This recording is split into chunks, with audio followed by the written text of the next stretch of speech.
Actually, there's this really bad preacher joke. There's this preacher, he was constantly making fun of Scandinavians in his jokes. And finally, you know, kind of like I do with Canadians, by the way, our Canadians here, they're not even here to make fun of them. So when finally somebody of Scandinavian descent in his congregation just took offense, it's just like, I'm offended that you keep making fun of the Scandinavians. And the preacher said, okay, I'll stop doing it. I'll tell you what I'll do. I'll start making fun of Hittites, which it's a people group that disappeared thousands of years ago. So he's like, you can't be offended if I make fun of Hittites, right? He's like, that's fine, make fun of Hittites. So he said, next sermon, he's like, I got to tell you a story about these two Hittites, Sven and Ole.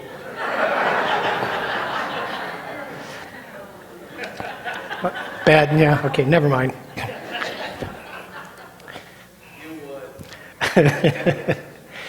Well, last week, if you were here, I shared a little bit of my story. These Kodak moments, if we go to this next slide, these Kodak moments that frame my life. One of me as a young man on the one side who is in no danger of becoming another minister in the Butcher family tree. And if you were here, I went through, I've just got dozens of relatives, uncles and cousins and grandpas and whatnot, who were ministers, but I was in no danger of becoming another minister in the Butcher family tree, and that was because I had come to believe, I had a Kodak moment in my own mind, I'd come to believe in a God who didn't get me, He didn't understand me, He didn't understand my struggles and my weaknesses, and I believed that He was against me, not for me. You know, but on the other side, the end of the story was this other picture, which is supposed to be me as a minister now. I'm not sure why I have a lightsaber in my hand, but that's supposed to be me as a minister. And I am now what I am because the Lord opened the eyes of my heart to see that He did in fact understand me, that He did in fact get my weaknesses, and He was in fact for me, not against me. But there's a sequel or a prequel, or there's just more to the story. There are more snapshots in between these two bookend snapshots. And in between, about 4 years after I had been following the Lord, about 4 years after I began walking with the Lord, I actually walked away from the Lord. And I didn't walk away in rebellion. I didn't walk away, to live this wild lifestyle. I walked away from the Lord in failure. See, as a Christ follower, as somebody who was intending and serious about following Christ, as I continued in my ongoing struggle with sin and I continued with my ongoing needs before the Lord, I lost confidence that He continued to understand me, that He continued to get my weaknesses. I lost confidence that He continued to hear my pleas for forgiveness and my loud cries for help against my ongoing struggles. So, for example, I have this very vivid Kodak moment in my mind of me in that season just before I chose to walk away from the Lord. And in that season, or in this snapshot, I've got this vivid memory of me praying through a prayer list of all the things that were wrong with me. All the things that were sinful about me, all the things that the Lord needed to change about me. And it was a full sheet, 3 columns. And I would pray through this every day. Oh God, I'm a mess. Forgive me. 3 columns. Every day. Every day. And then kind of the funny irony is one of the things on the list was how bad I was at praying. I'm such a lousy prayer too. So anyway, I didn't believe that, God was for me because I was so obviously not for Him. If I was for Him, I wouldn't be struggling with all the things I was struggling with. You understand that? So how could He be for me if I wasn't for Him? And so I walked away. I just walked away. And I have a very vivid Kodak moment in my mind of the day I walked away. And I can remember clearly, just as if it happened yesterday, just saying to the Lord in prayer, I guess we're done. I guess we're going to have to part ways here. And I'm sorry. I just can't do this. I don't seem to have whatever it takes to live the Christian life. And it's kind of funny as I remember it, because I was trying to pat God on the back so he wouldn't feel bad about it. And I was like, listen, it's not your fault. Really, you tried. You tried. It just, you got to consider what you're trying to work with here. I just don't have what it takes. It's my problem. I obviously just don't get it. See, I walked away from the Lord because I didn't understand that the very same forgiveness and the very same help that saved me, that brought me into relationship with the Lord, is the very same help and forgiveness that sustains me after having been brought into relationship with the Lord. I lost confidence in approaching God's gracious throne, the throne of grace. That's a phrase from our passage last week in Hebrews 4. I lost confidence in approaching the throne of grace for forgiveness and for help because my confidence in the Christian life rested on me, not on Jesus, the great high priest. My confidence in the Christian life had come to rest on my performance, not on Jesus' performance. My confidence in the Christian life had come to rest on how I was doing, not on what Jesus had done. And so I walked away, because confidence in the self is a very flimsy ground of confidence. I just wasn't that good. Well, maybe you can identify with these kinds of Kodak moments, with doubts and with struggles and with losing confidence in God's forgiveness and losing confidence in his willingness to help because you've come again and again and again and just feel like he just doesn't listen anymore. And maybe you can identify with this thought that your confidence before the Lord is dependent on how you're doing, not on what Jesus has done. Maybe you're listening right now and you've walked away. Maybe you're listening right now and you're thinking about walking away. Maybe you're going to find yourself someday tempted to walk away. This message is for you. This text that we're looking at this morning is for you. It's written to give you confidence and to strengthen your confidence in who Jesus is and what Jesus has done for you. Confidence to continue to approach God's gracious throne for forgiveness and for help, and not just coming to him as the one who can save you at the beginning of your journey with Christ, but the one who will also continue to sustain you by the very same grace, having brought you in to relationship with him. And so we're going to pick up at that point on our text, Hebrews 5:1 through 10. And what we're going to see this morning is, as with other portions of the book of Hebrews, the author's train of thought can be a little bit difficult to follow at first glance. And so what's going to help you to understand here is that what the author is doing is he's writing an argument supporting the closing thought of chapter 4, which is, let us approach the throne of grace with confidence. And in chapter 5, he's saying, for these reasons. And the reasons he's going to give us that support our confidence to approach the throne of grace before the Lord is, it's in this list. He goes through an inventory of the qualifications and the duties and the roles and the characteristics of the Jewish Old Testament high priest. And then after having gone through this inventory, so to speak, the author kind of does this U-turn back through the inventory, comparing Jesus as a great high priest and his roles and duties and qualifications against the roles and duties and qualifications of the Old Testament high priest. You understand it? There's kind of this U-turn parallel, and it's in the contrasts between the Jewish Old Testament high priest and Jesus, our great high priest, that the author of Hebrews is looking to strengthen our confidence. So it'll help you to understand that. So I'm going to pick up with last week's text at the end of chapter 4, because chapter 5 is an argument supporting the very last phrases of chapter 4. So then, this is 4:14. So then, since we have a great high priest who has entered heaven, Jesus, the Son of God, let us hold firmly to what we believe. In other words, let's not lose confidence. Let's keep hanging on, even with our struggles. Let's hang on because we have Jesus, this great high priest. This high priest of ours, he understands our weaknesses. He gets us. And why does he get us? Because he faced all the same testings we do, yet he did not sin. And so, here's the punchline, let us come boldly to the throne of our gracious God, because there we will receive his mercy. That's the forgiveness part. He understands us, he gets us, he's a great high priest, he's for us. So let's boldly come to him and find forgiveness for our ongoing struggles of sin. And there we will also find grace to help us when we need it most. If you were here last week, you heard me explain that the word help here is a nautical term which was used to describe the situation when a ship was sinking. Another ship would come alongside and they would wrap ropes around the hull of the ship. You know, if the ship was breaking apart, the ropes to hold it together and to get it back out of harm's way. And so the point here, Jesus, your great high priest, is for you. And because he understands your weaknesses, because he understands my weakness, we can come boldly to him for forgiveness and for help when we need it most. The kind of help where he just wraps himself around us and lifts us up when we feel like we're sinking under the weight of our struggles and our sin.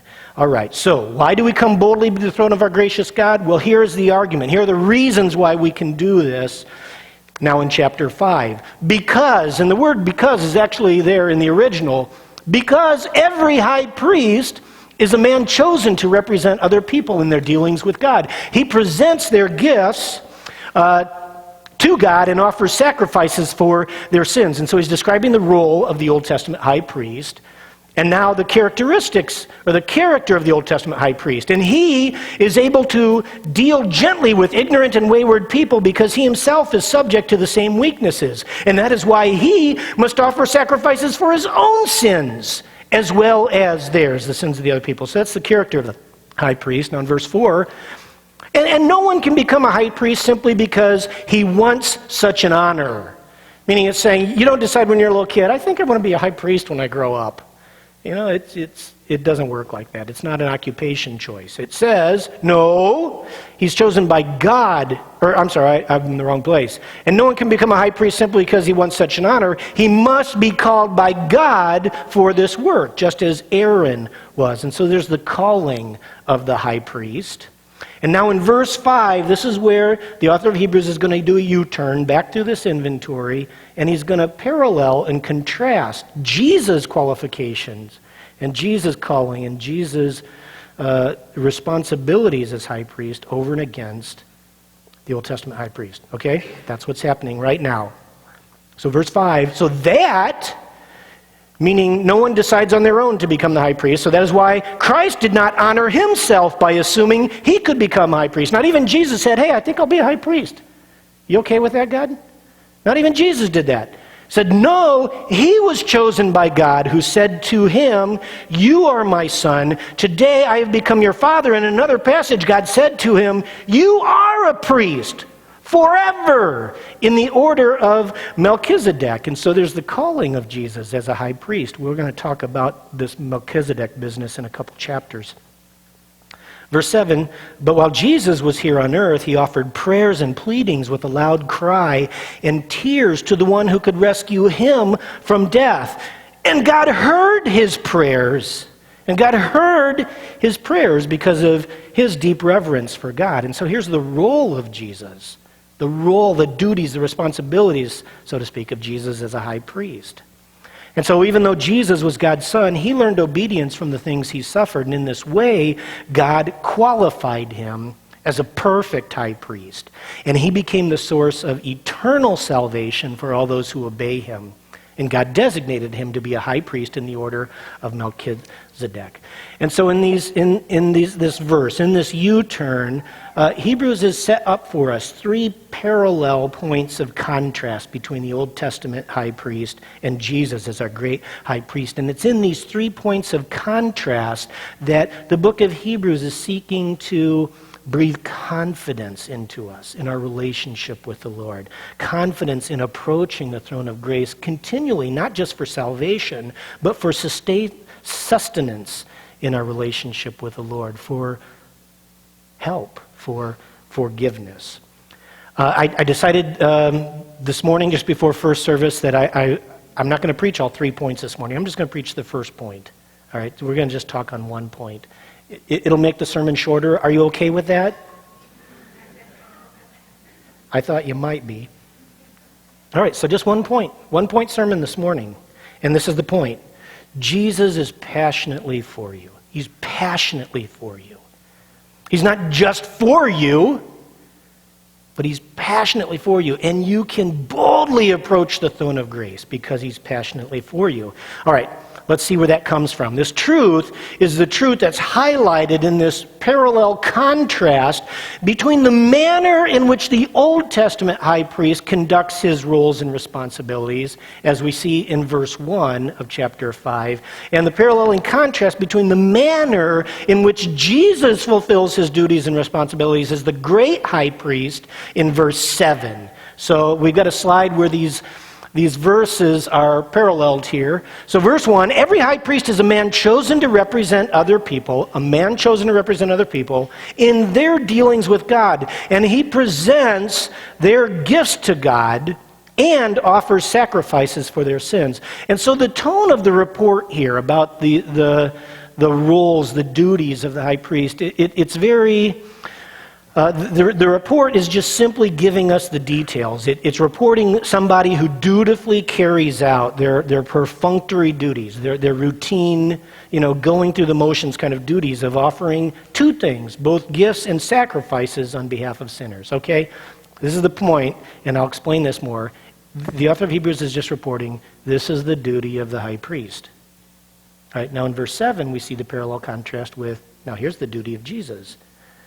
While Jesus was here on earth, he offered prayers and pleadings with a loud cry and tears to the one who could rescue him from death.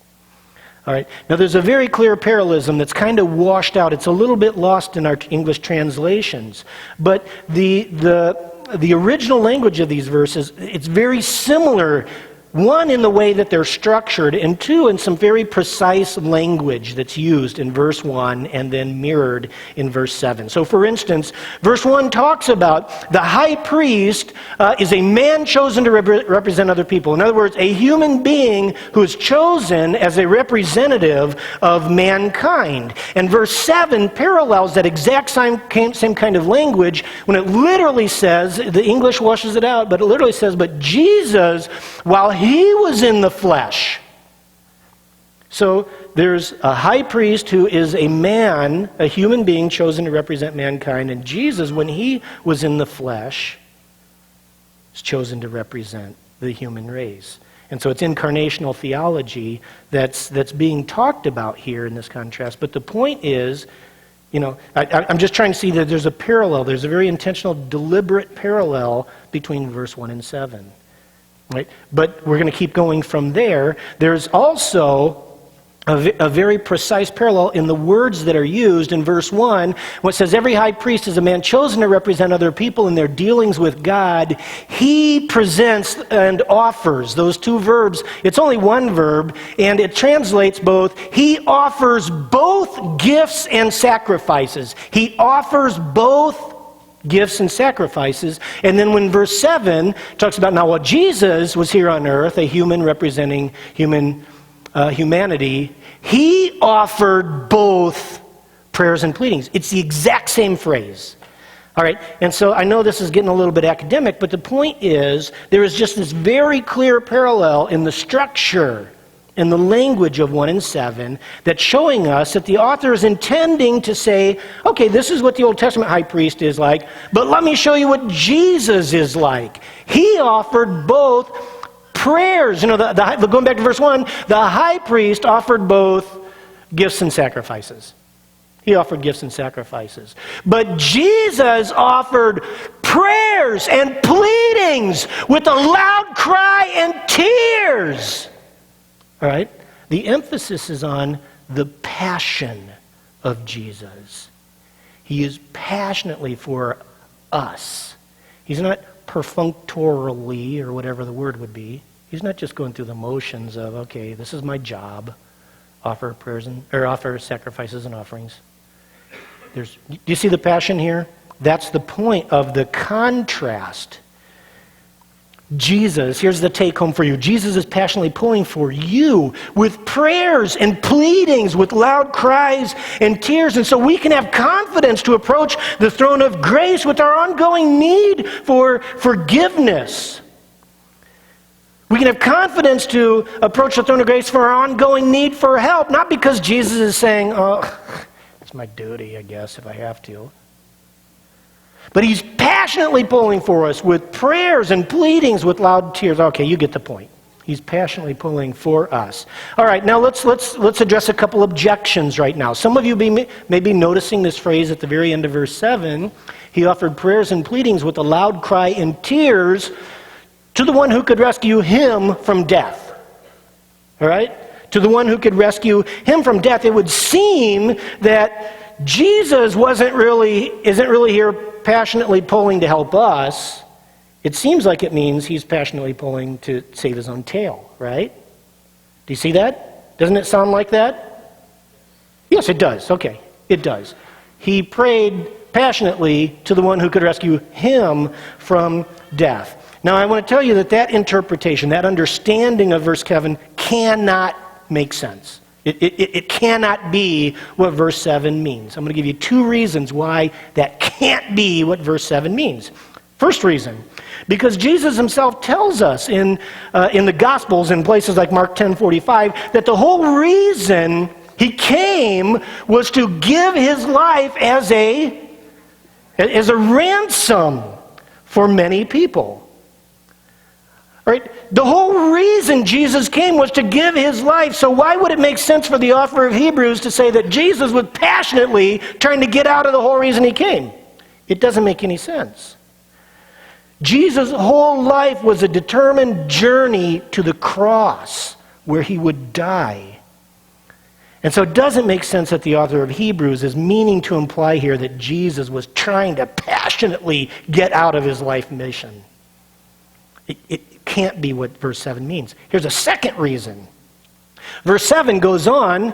I don't have the next phrase, but this is what the next phrase reads. While Jesus was here on earth, he offered prayers and pleadings with a loud cry and tears to the one who could rescue him from death, and God heard his prayers.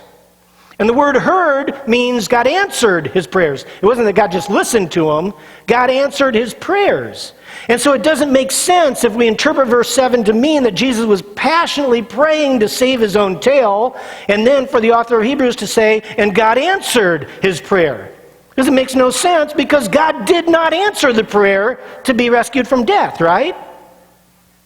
Jesus still died on the cross. So it wouldn't make sense to interpret this, that Jesus was praying to save his own tail.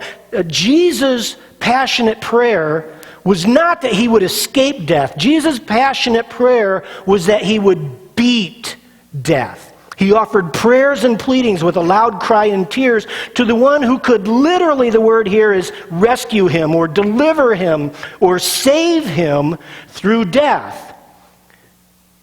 Well, why? Because verse 9 tells us, and again, there's this very precise parallel with the language that the author of Hebrews uses. Verse 9, it says, why did Jesus pray and plead that he would be rescued through death, that he would be saved through death, that he would be delivered through death? Verse 9 says, well, because in this way, God qualified him as a perfect high priest. We're going to talk about that next week. A perfect high priest. And as a result, he became the source of eternal rescue. The exact same word. He became the source. He prayed that God would rescue him through death so that he could become the source of eternal rescue for all those who obey him. So Jesus passionately prayed to be rescued, delivered, or saved through death so that he could be for you the source of eternal rescue. Not one-time rescue, but eternal rescue from death. We're going to talk about that next week too. But the point is, Jesus wasn't passionate about saving his own tail. He's passionate about saving yours. Jesus stands at the throne of grace with passionate prayers and pleadings, with loud cries and tears, eternally being for you a source of forgiveness and a source of help. not just to save you, but to sustain you even after He's saved you. Jesus is eternally standing before the Father's throne, crying out passionately, "Father, let the benefit of forgiveness and help that I secured through my obedient life, that I secured through my sacrificial death, that I secured through my victorious resurrection, let all that be reckoned to Steve now and forever. Let my righteousness that I accomplished be applied to Sheila now and forever." And all this he prays and pleads eternally with loud crying and tears. That's the point of the contrast. Jesus is passionately pulling for you even in our ongoing struggles. Woo! Woo! Amen! Approach the throne of grace with confidence, church. He's for you. He's passionately for you. So what's the big deal with passion? Is there a big deal about passion? I mean, what good is passion? Well, let me ask you a question. Which would you rather have? Person A, somebody who forgave you because he had to. Okay, you're forgiven. It's my ritual duty to cover over your continuous, ongoing screw-ups. Forgiven. Person A or person B, who in response to your, you approach person B, "Hey, I screwed up again. Again. Can you forgive me again?" And person B answers with passionate prayers and pleadings and loud cries and tears to impress upon you how absolutely forgiven you are. It's done forever. Person A, person B. All right, person B. You didn't say it, but I know you were thinking it. Who would you rather have respond to your request for help? Person A who says, "Okay, if I have to. It's my duty." Right? Or person B who responds to your pleas for help with loud cries and tears, with pleading. Person A or person B? Yeah, person B. Of course we would rather be helped by the person whose heart is in helping us, not just going through the motions, right? We know that from relationships with other people, how true it is also in our relationship with the Lord. We'd rather have person B. All right, another question. Who are you more likely to approach with confidence? Person A or person B? With your need for forgiveness, with your need for help. Right? Person B. Person B, because their heart is passionately inclined towards forgiving and helping us. We'd much rather approach with confidence person B. Newsflash. Jesus is person B. Jesus is person B. He's passionately for you with loud cries and tears. Forever applying to you his work of atonement, his forgiveness, and his help.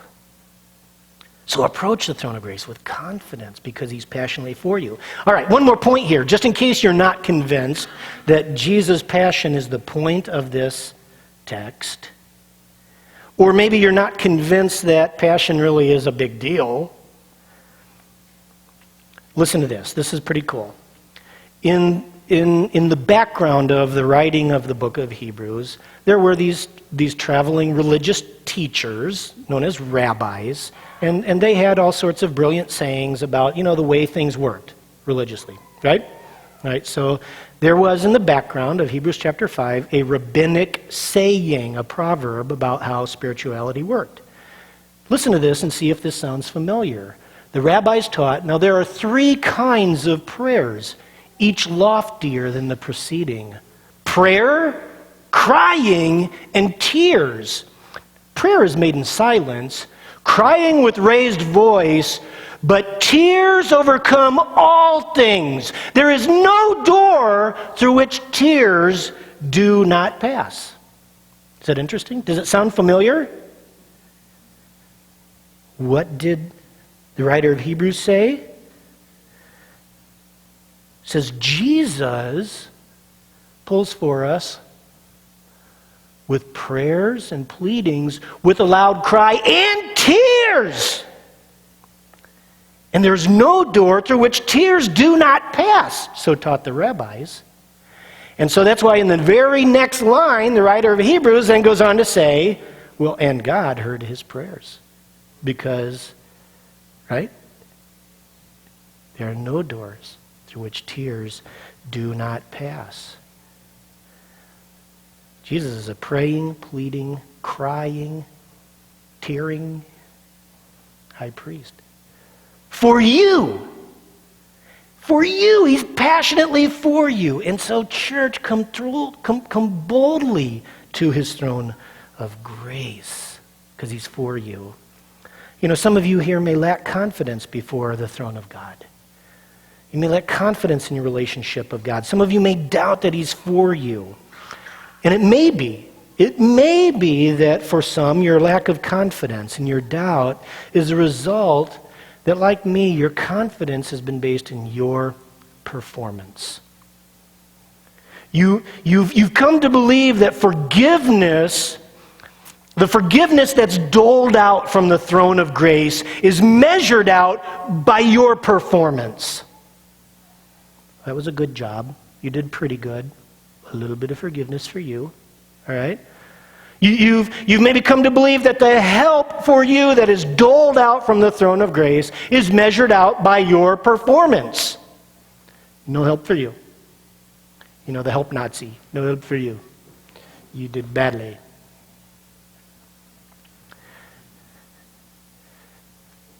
Confidence is based on our performance. And it's no wonder that we're insecure and uncertain before God if our confidence is dependent upon self-performance. Right? Because we're just simply not that good. At least, I'm not. I don't know about you. Well, actually, I do know about you. You're not that good either. Right? We're just not that good. When our confidence is based on our performance, or when my confidence was based on my performance, I walked away from the Lord. But when our confidence is based on what Jesus has done for us, when our confidence is based on who Jesus is, a passionate, a high priest who's passionately for us, we can approach boldly the throne of grace with our ongoing struggles, with our ongoing weaknesses. He gets them. Not just to save us, but to sustain us even after he saved us. There's an old hymn, I'll close with this thought, an old hymn written by Charles Wesley. Some of you may be familiar with it. Arise, my soul, arise. And he captures the truth and the passion, really, here in the truths of Hebrews chapter 5. These are the words. He says, arise, my soul, arise. Shake off thy guilty fears. There's the coming boldly. Arise, my soul, arise. Shake off thy guilty fears. The bleeding sacrifice, Jesus Christ, on my behalf appears. And before the throne of grace, before the throne, my surety stands. That's my assurance. That's my confidence. Before the throne, my surety stands. He writes it again. Before the throne, my surety stands. My name is written in his hands. 5 bleeding wounds he bears, the high priest. 5 bleeding wounds eternally before the throne of grace. 5 bleeding wounds he bears, received on Calvary. They pour effectual prayers. They strongly plead for me. Forgive him, oh forgive, they cry. And again, forgive him, oh forgive, they cry. nor let this ransomed sinner die. Your great high priest is for you. 5 bleeding wounds he bears eternally before the throne of grace, pleading for you, pulling for you passionately with tears and cries. Let's approach the throne of grace boldly, church. He's for us. Let's stand.